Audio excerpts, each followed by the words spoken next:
Nous allons voir dans cette courte vidéo les grandes phases militaires de la Seconde Guerre mondiale. L'arrivée d'Hitler au pouvoir en 1933 marque le début d'une politique agressive qui conduit à la Seconde Guerre mondiale. Hitler met en place une politique pangermaniste, c'est-à-dire qu'il veut rassembler dans un même État tous les peuples qu'il juge allemands. Par ailleurs, il développe la théorie de l'espace vital. Il est nécessaire à l'Allemagne, pour sa survie, d'agrandir son territoire. En 1936, Hitler remilitarise la Rhénanie, c'est-à-dire qu'en dépit du traité de Versailles, il la réoccupe militairement. C'est l'un des points de son programme pour refaire de l'Allemagne une puissance militaire. Face à l'absence de réaction des puissances occidentales, comme la France ou le Royaume-Uni, Hitler poursuit sa politique et annexe 2 ans plus tard, en mars 1938, l'Autriche. C'est l'Anschluss. Hitler annexe ensuite la Tchécoslovaquie en 2 temps.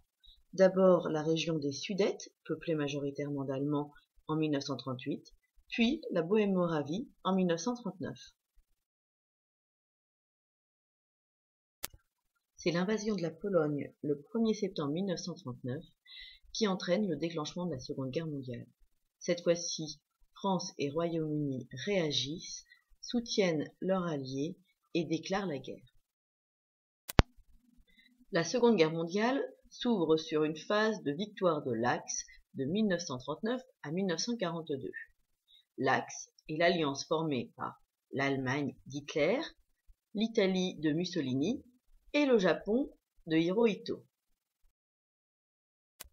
La tactique de la Blitzkrieg, c'est-à-dire de la guerre éclair, permet à l'Allemagne de remporter de très rapides victoires. Ainsi, la Pologne est balayée en quelques semaines après septembre 1939. Au mois de mai 1940, les troupes allemandes lancent l'offensive contre l'Europe de l'Ouest. Les Pays-Bas, la Belgique, puis la France sont largement dépassés par cette offensive allemande. La stratégie de la guerre éclair, avec l'utilisation massive de l'aviation et des bombardements, puis des chars, permet une avance très rapide pour les Allemands. Pour les populations hollandaises, belges, françaises, c'est l'exode. 8 à 10 millions de civils fuient devant l'avancée des troupes allemandes. Pour la France, c'est la défaite. Le maréchal Pétain, chef du gouvernement, demande à l'Allemagne le 17 juin 1940 l'armistice. Il sera signé dans la forêt de Compiègne à Rotonde le 22 juin 1940. La France a été vaincue en quelques semaines. En 1942, l'Europe est dominée par l'Allemagne et ses alliés. Seule résiste encore la Grande-Bretagne et l'URSS que les nazis ont attaqué en 1941 et dont ils occupent une partie assez importante du territoire, les troupes nazies se rapprochant même de Moscou. Dans le Pacifique, le Japon a mené une politique d'expansion et contrôle une large partie de l'Asie de l'Est. Toutefois, ses ambitions se heurtent à la présence américaine.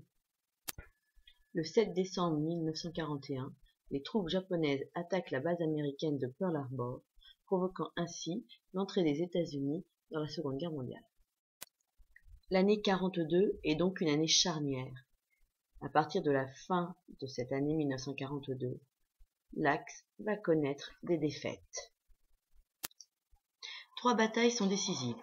La première est remportée à El Alamein en novembre 1942 en Afrique du Nord. Les Alliés, britanniques essentiellement, repoussent Allemands et Italiens. Quelques mois plus tard, les troupes de l'Axe doivent se retirer de tous les territoires qu'ils contrôlaient jusqu'alors. Dans le Pacifique, les Américains remportent la bataille de Guadalcanal. Cette victoire leur permet d'avancer dans la reconquête des territoires contrôlés par les Japonais. Mais c'est la victoire de Stalingrad en février 1943 qui marque le plus les esprits. Entre septembre 1942 et février 1943, les Allemands perdent 500 000 hommes face aux troupes russes. À partir de ce moment, les armées de l'Axe vont aller de défaite en défaite.